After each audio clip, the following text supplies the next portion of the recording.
করব ভূমি পুনরুদ্ধার, রুখব মরুময়তা, অর্জন করতে হবে মোদের খরা সহনশীলতা।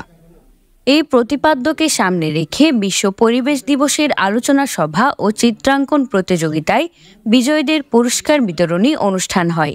বুধবার সকালে পরিবেশ অধিদপ্তরের পরিচালক মোহাম্মদ সোলাইমান হায়দারের সভাপতিত্বে কক্সবাজার জেলা প্রশাসনের শহীদ এটিএম জাফর আলম সম্মেলন কক্ষে এই আলোচনা সভা ও পুরস্কার বিতরণ হয়।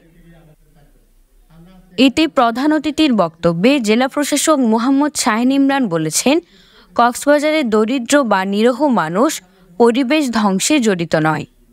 পরিবেশ ধ্বংসের মূল হোতারা হচ্ছে প্রভাবশালী মহল। প্রভাবশালীরাই মূলত কক্সবাজারের পরিবেশ ধ্বংস করে যাচ্ছে। পরিবেশের ক্ষেত্রে জিরো টলারেন্স প্রশাসন। পরিবেশ ধ্বংস কোনোভাবেই বরদাস্ত করা হবে না। আমরা যদি পরিবেশের প্রতি যদি দায়িত্ববান না হই, পাহাড় কাটা, এটা আমি সবসময় বলি যে এখনো পাহাড় কাটা আমাদের বিভিন্ন জায়গায় পাহাড় কাটা কিন্তু আমার সমস্যা।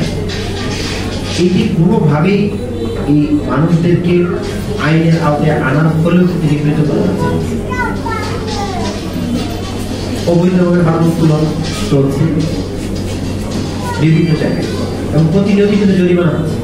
আলোচনা সভায় বিশেষ অতিথি হিসেবে উপস্থিত ছিলেন পুলিশ সুপার মোহাম্মদ মাহফুজুল ইসলাম, সিভিল সার্জন, কক্সবাজারের প্রতিনিধি ডাক্তার মহিউদ্দিন আলমগীর, অতিরিক্ত জেলা প্রশাসক বিভীষণ কান্তি দাস, কক্সবাজার উন্নয়ন কর্তৃপক্ষের সচিব আবুল হাশেম, কক্সবাজার প্রেস ক্লাবের সাধারণ সম্পাদক মুজিবুল ইসলাম, নিকমের উপপ্রকল্প পরিচালক ডাক্তার শফিকুর রহমান, কক্সবাজার বন ও পরিবেশ সংরক্ষণ পরিষদের সভাপতি দীপক শর্মা দীপুসহ পরিবেশবাদী সংগঠনের নেতাকর্মী।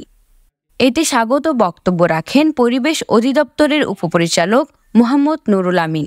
আলোচনা সভা শেষে বিশ্ব পরিবেশ দিবস উপলক্ষে আয়োজিত চিত্রাঙ্কন প্রতিযোগিতায় অংশ নেওয়া ৫৮ জন ছাত্রছাত্রীকে পুরস্কার বিতরণ করা হয়।